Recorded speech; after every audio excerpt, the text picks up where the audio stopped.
We kick off with football. Though the start of the National Premier League season continues to be in doubt, Dunbeholden FC haven't slowed their operations. The St. Catherine-based team did quite a bit of business in the off-season and are continuing to keep sharp for whenever the new season begins. More in this report. Whether it was great salesmanship or the relative success of the team last season, Dunbeholden FC were able to pry away reggae boy Keithy Simpson from Waterhouse. Can only get better. It's a good bunch of guys. As you know, I have a couple of my past teammates here. The management staff, all credit to them, and the coaching staff. They have been trying to get it up to par, to the right level. But he wasn't the only Waterhouse man who made the switch across the waters, as he was followed by the skillful Tremaine Stewart. I'm very confident because the addition players, there are some good players, and we come here for a reason. We don't come here to joke around. We come here to fight for the title and to try our best to win the league. So with the addition of players, we think we are going to do fairly well this season. And Dunbeholden were also able to recruit from the top of the pile. Champion Sportmore United, Cleon Price is one of those new signings.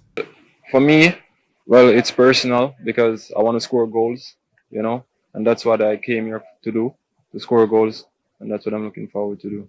Top 6 was the plan for head coach Curtis Hamilton last season, and with the quality they've brought in, he thinks top 2 is a realistic possibility for next season. Manager Paul Christie says it more plainly.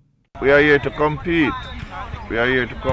And we are trying to learn and trying to get better as each season goes by to try to be a part of the whole competing for a silverware. But all that talk won't be put to the test unless football is given the clearance to be played this year.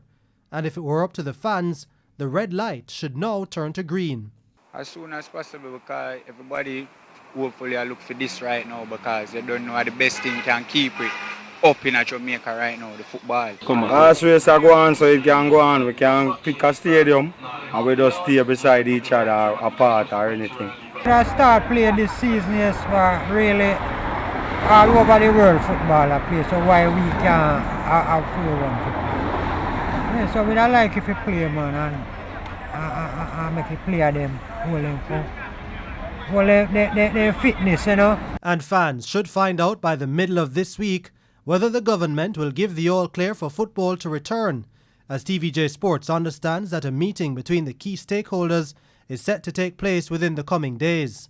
They could, however, pin their hopes for now on the fact that Health Minister Dr. Christopher Tufton did sound positive about the league going ahead when speaking to TVJ Sports earlier this month.